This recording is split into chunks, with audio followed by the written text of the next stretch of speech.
Another round of public hearings in the impeachment inquiry started off Wednesday with highly anticipated testimony from Gordon Sondland, the U.S. Ambassador to the European Union. Sondland's lengthy opening statement started the proceedings off with a bang. He delivered a lot of new information and named a lot of names, including Secretary of State Mike Pompeo, former U.S. Special Envoy to Ukraine Kurt Volker, and Rudy Giuliani, the president's personal attorney. Secretary Perry, Ambassador Volker, and I worked with Mr. Rudy Giuliani on Ukraine matters at the express direction of the President of the United States. We did not want to work with Mr. Giuliani. Simply put, we were playing the hand we were dealt. We all understood that if we refused to work with Mr. Giuliani, we would lose a very important opportunity to cement relations between the United States and Ukraine. The suggestion that we were engaged in some irregular or rogue diplomacy is absolutely false. Sondland also shed some light on the infamous quid pro quo agreement that President Trump was allegedly looking to make with Ukraine. As I testified previously, Mr. Giuliani's requests were a quid pro quo for arranging a White House visit for President Zelensky. Mr. Giuliani demanded that Ukraine make a public statement announcing the investigations of the 2016 election DNC server and Burisma.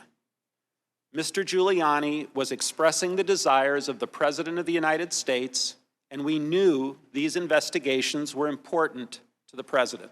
In the absence of any credible explanation for the suspension of aid, I later came to believe that the resumption of security aid would not occur until there was a public statement from Ukraine committing to the investigations of the 2016 elections and Burisma, as Mr. Giuliani had demanded.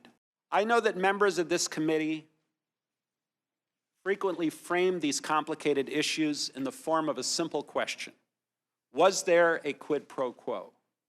As I testified previously, with regard to the requested White House call and the White House meeting, the answer is yes. During questioning, Sondland confirmed he told President Trump that Ukrainian President Volodymyr Zelensky would, quote, do anything you ask him to. Well, he also testified that you confirmed to President Trump that you were in Ukraine at the time and that President Zelensky, quote, loves your ass, unquote. Do you recall saying that? Yeah, it sounds like something I would say. That's how President Trump and I communicate, a lot of four-letter words. In this case, three-letter. We then got into the nitty-gritty of the allegations Sondland made earlier in the hearing.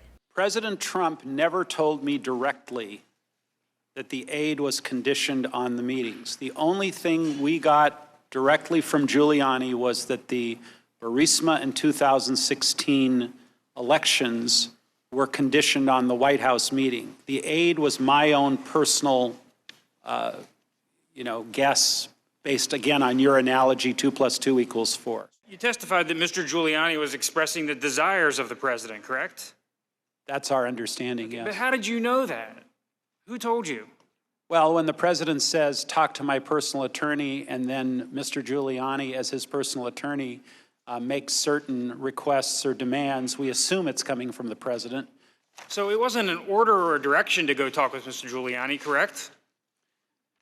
Our conclusion, and the conclusion of the three of us, was that if we did not talk to Rudy, nothing would move forward on Ukraine. Sondland's reliability was also called into question after he said he couldn't remember multiple events he was asked about. You don't have records, you don't have your notes, because you didn't take notes, you don't have a lot of recollections. I mean, this is the trifecta of unreliability, isn't that true? Well, what I'm trying to do today is to use the limited information I have to be as forthcoming as possible with you and the rest of the committee. And as these recollections have been refreshed by subsequent testimony, by some texts and emails that I've now had access to, I think I filled in a lot of blanks. Open hearings in the impeachment probe will continue Thursday with testimony from Fiona Hill, former Russia advisor to President Trump, and David Holmes, the counselor for political affairs at the U.S. Embassy in Ukraine.